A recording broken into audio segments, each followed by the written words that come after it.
Hey guys, welcome to another edition of How It Should Have Went. And in this series, I talk about how certain scenes in animated shorts, series, and movies could have gone had I or anybody else come up with a different direction and scenario for it to go in.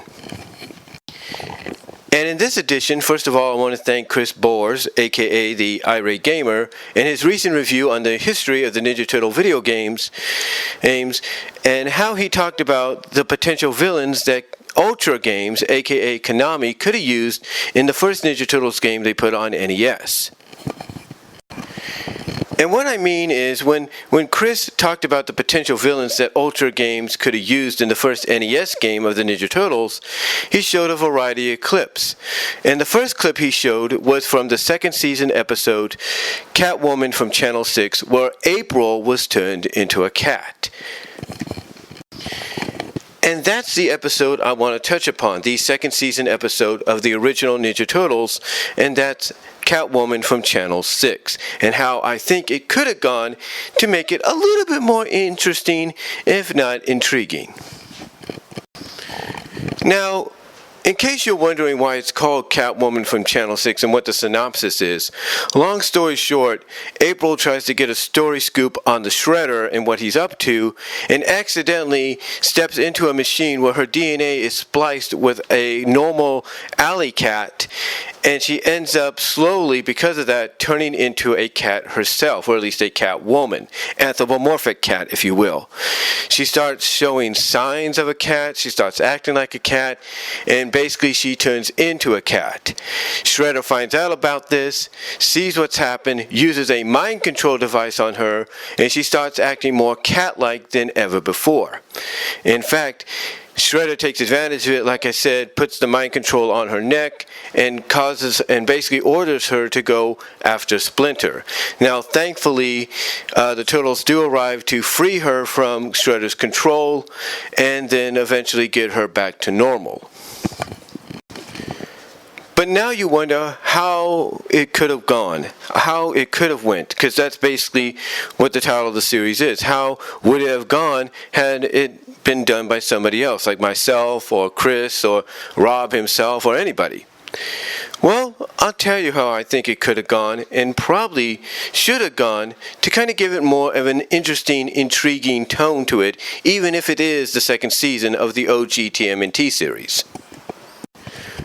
You see, nowadays, when you have these kind of episodes, it usually results, I should say, in the character that gets infected going full animal. In other words, they become full animal. They're no longer human until they get restored.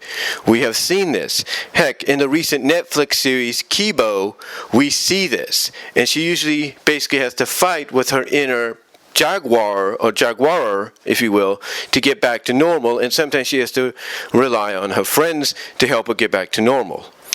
Well, when it comes to this episode from the second season of the original TMNT, I think it would have been more interesting and intriguing had not only we seen April become a cat like she did, or Catwoman like she did, but it would have been more interesting if sooner or later throughout the episode, not only would she become a Catwoman, but as time progressed and she remained in the cat form, the feline form, it would have been more interesting to start seeing her go through more transformations to where she would become eventually a full-on cat, or in this case maybe a panther or a tiger, if you will. It would have been interesting, really interesting and intriguing, because basically it would show from a story perspective that the splicing of her DNA with the alley cat was taking more of an effect on her than before. Instead of just, making her into what she was throughout the episode, just a Catwoman mutation of herself, I should say.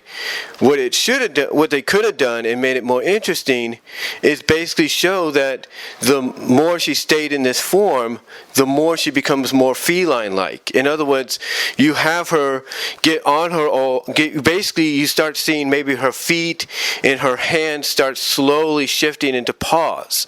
And now she has to get down on her four legs, and then eventually what happens is maybe you have her hair fall off or recede into her skull, and thus she ends up becoming a full feline, or basically you have the hair you have her hair start to spread out across her body, and she becomes very feline-ish that way.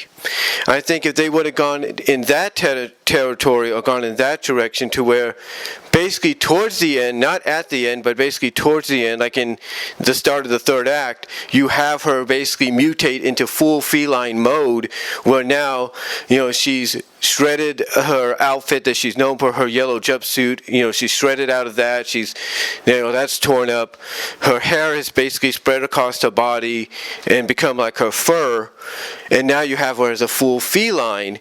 And then what you do is you have her basically go after Splinter. As a matter of fact, you can have her go through this transformation and while she's under Shredder's control, and then you have her go after Splinter. In other words, she goes through the transformation. As soon as she arrives to confront Splinter and try to capture him, that's when you have her go full feline. You have her go through the big metamorphosis mutation, where basically her hands and feet become paws, and then maybe you have her, her face, her snout extend out a little more, have the teeth get sharper, and then you have the hair, start to grow down her back and down her body.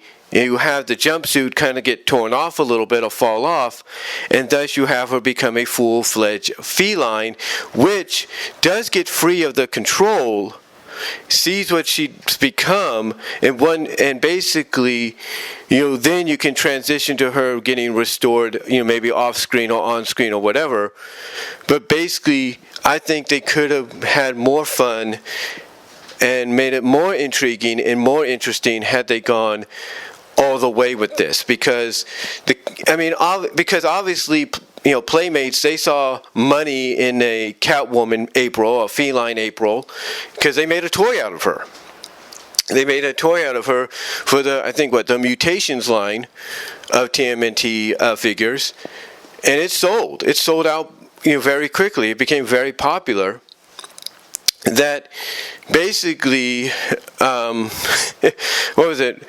Phil Roman, the people behind the series, the creators behind the series, decided to revisit the concept of mutating April into different creatures later on, from a fish woman to an insect queen, you name it.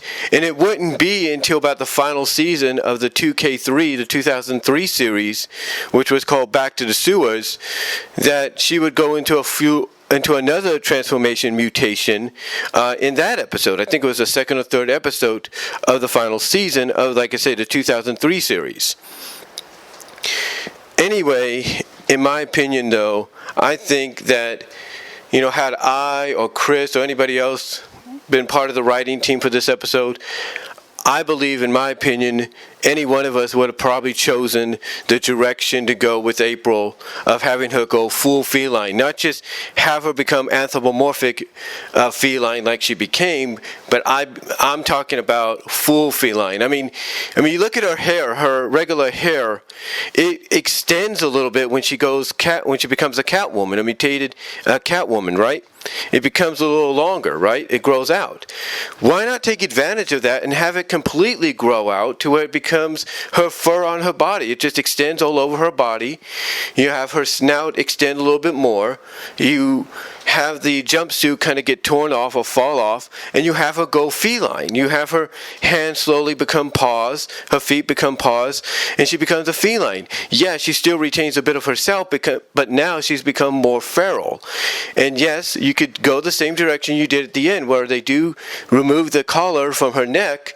She gets back to normal, but she sees what she's become, and everything, but they do eventually get her back to normal.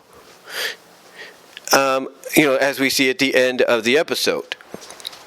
Anyway, though, I think honestly that's what they should have, how it could have gone. I think honestly that's how it should have went.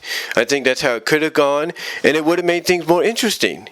Because like I say, nowadays and in the past, several years, 10 years, or 10 to 20 years, we have seen episodes like this from an animated perspective and even a live action perspective, where the male or female character has their DNA spliced with another creature, or they become mutated, or the curse, or they put on some kind of amulet or whatever that basically, when the time is right, causes them to go full animal. Like they slowly go through a transformation where it's like, okay, they're still human, but eventually they're gonna have a moment where they're gonna go into that full transformation where they become full animal. And they could have done that here. Again, like I said, even when they get to the part where they remove the collar from her and free her, you could still have her retain her personality and her senses and everything, but then you could have her look down, and maybe for comedic aspects you can kind of have her cover up a little bit, like whoops.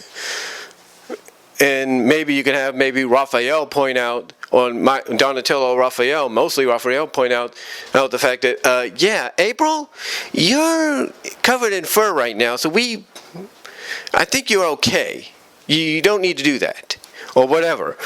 You could have had him make a quick quip about that. I mean, it would have probably gone over the kids' heads, or maybe not, but still, you get what I'm saying.